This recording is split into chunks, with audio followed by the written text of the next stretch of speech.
Alhamdulillah, alhamdulillah Rabbil alamin.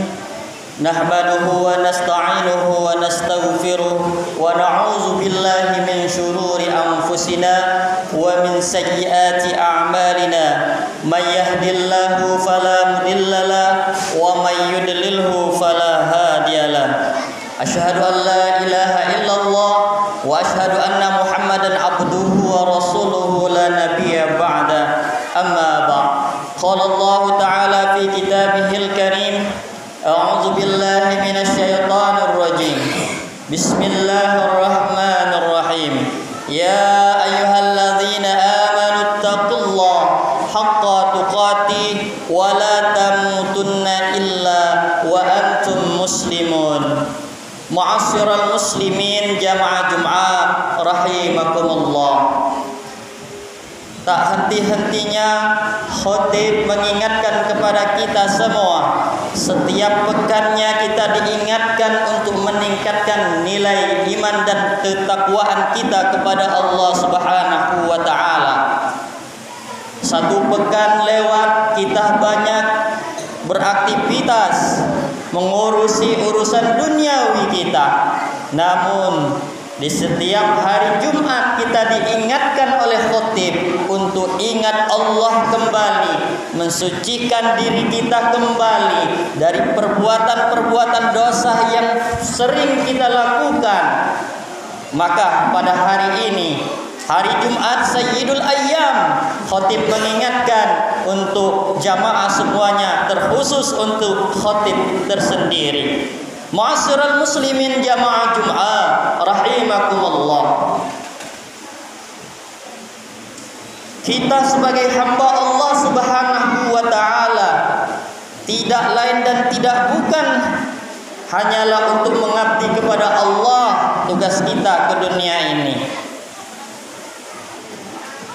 hiasan dunia, kemilau dunia itu adalah sebagai tombak ujung kita supaya semangat mendekatkan diri kepada Allah Subhanahu wa taala. Namun daripada itu, ma'asyiral muslimin jamaah Jum'ah rahimakumullah, kita ingat banyak sekali manusia yang mengeluh dengan musibah-musibah yang Allah berikan kepada kita. Beragam-ragam musibah, baik dari pribadi, untuk negara, dan bahkan rakyat, suku. Banyak musibah yang Allah berikan kepada kita sebagai hamba Allah yang mengabdi kepada Allah. Kenapa ada musibah itu? Terkadang musibah itu adalah teguran, terkadang musibah itu mengingatkan kita atas segala dosa yang kita perbuat. Mudah-mudahan dengan adanya musibah yang Allah berikan, kita bersabar dan kita ingat apa kesalahan kita. Maka jelas Allah terangkan dalam Al-Quran, dalam surah At-Taghabun, ma asaba min musibah illa biiznillah. Tidak aku kirim musibah itu kepada hambaku kecuali atas izin Allah Subhanahu wa taala. Atas izin Allah. Teguran untuk kita bagi orang-orang yang beriman, wa may yu'min billahi yahdi qalba. Di hatinya akan mendapatkan petunjuk orang yang menerima musibah dengan sabar dan mendekatkan diri kepada Allah Subhanahu wa taala. Apapun musibah itu, jika kita hadapi dengan sabar dan selalu ikhtiar, berharap kita kepada Allah, mohon keringanan, mohon dilepaskan dari segala musibah itu, maka orang yang berimanlah hatinya akan ditambahkan petunjuk-petunjuk oleh Allah. Wa may yu'min billahi yahdi qalba. Allah berikan petunjuk di dalam hatinya. Orang yang beriman menanggapi musibah akan bertambah nilai-nilai ketakwaan kepada Allah, bukan malah jauh dari Allah. Banyak kawan kita, banyak teman kita di luar sana terkena musibah, menghilangkan rasa sedihnya dengan menghisap narkoba, dan bahkan banyak pergi ke diskotik untuk menenangkan diri. Mereka lupa, mereka tidak tahu agama. Kita yang seyogyanya, teman sejawatnya, orang Islam, ingatkan mereka agar jangan salah jalan, agar mereka dekat dengan Allah. Hati tenang, hati damai jika kita ingat Allah Subhanahu wa ta'ala. Ala bizikrillahi tatma'innul qulub. Hanya dengan mengingat Allah, berzikir kepada Allah, salat kita, itulah yang akan menenteramkan diri, menenteramkan hati kita semuanya. Ma'asyiral muslimin jamaah Jumat rahimakumullah. Maka daripada itu, kita selaku umat Islam berkewajiban mengingatkan sanak famili kita, saudara kita, teman kita. Wal takum minkum ummati yad'una ilal khair wa ya'muruna bil ma'ruf wa yanhauna 'anil munkar wa ulaika humul muflihun.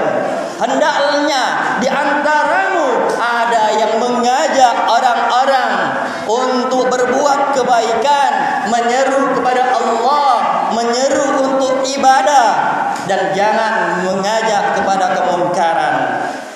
Kalau kita sudah mengajak kebaikan, maka kita tergolong orang-orang yang menang, orang-orang yang beruntung. Maka dengan mengajak inilah kita bisa terhindar dari semua musibah. Kita bisa membentengi bala itu dengan mengajak sanak famili, saudara, teman kita untuk ingat Allah Subhanahu wa ta'ala. Inilah benteng dari semua musibah. Kita saling mengingatkan terhadap sesama kita. Untuk apa? Untuk ingat Allah, agar Allah lindungi kita dari segala musibah. Jelas sudah Allah jelaskan dalam Al-Quran, dalam surah Al-A'raf. Alau anna ahlul qura amanu wattaqau lafatahna alaihim barakatin minas sama'i wal ard walakin kazzabu fa akhadnahum bima kanu yaksibun.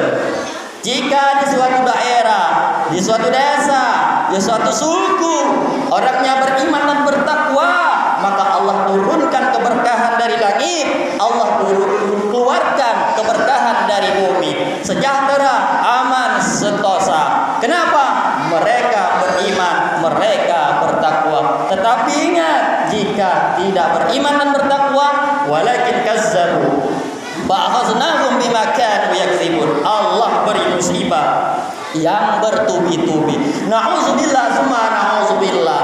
Ayuhal hadirun jamaah Jumat rahimakumullah. Bapak-bapak hadirin sekalian, maka lihat zuriat kita, keturunan kita, anak-anak kita, didiklah mereka dengan agama. Ajaklah mereka ke musala, ke masjid, untuk mereka kenal siapa Allah, siapa Nabi Muhammad, siapa sahabat-sahabatnya, agar mereka tidak tergelincir ke dalam pergaulan-pergaulan bebas. Ajaklah, jangan kita terpedaya oleh kemilau dunia sehingga membiarkan anak kita berpoya-poya, asik bermain gamenya, asik dengan teman-temannya yang nongkrong di luar sana. Kita sebagai orang tua, kita yang akan memberikan amanah kepada anak-anak kita, sedangkan anak-anak didik kita, anak-anak kita akan melanjutkan cerita kita nantinya. Kita tidak bakal selamanya hidup di dunia, maka zuriat kita, keturunan kita yang akan melanjutkan cerita hidup kita. Jika anak didik kita, anak-anak kita tidak beriman dan bertakwa, maka citra kita akan malu sampai di akhirat sana. Maka bentengilah anak kita dengan iman dan takwa. Suruh ia ke masjid, suruh ia ke musalla, ikut pengajian, agar itu nanti bisa menjadikan benteng besar ketika ia dewasa nanti. Ma'asyiral muslimin jamaah Jumat rahimakumullah. Mudah-mudahan kita semua bisa amanah dengan perintah Allah Subhanahu wa taala. Amanah mendidik anak kita, amanah untuk mendidik keluarga kita. Mudah-mudahan kita semua tergolong orang-orang yang beriman dan bertakwa sampai akhir hayat kita. Amin amin ya rabbal alamin. Barakallahu li wa lakum fil Qur'anil azim wa nafa'ani wa iyyakum minal Hakim. Wa taqabbala minni wa minkum tilawatahu innahu huwal ghafur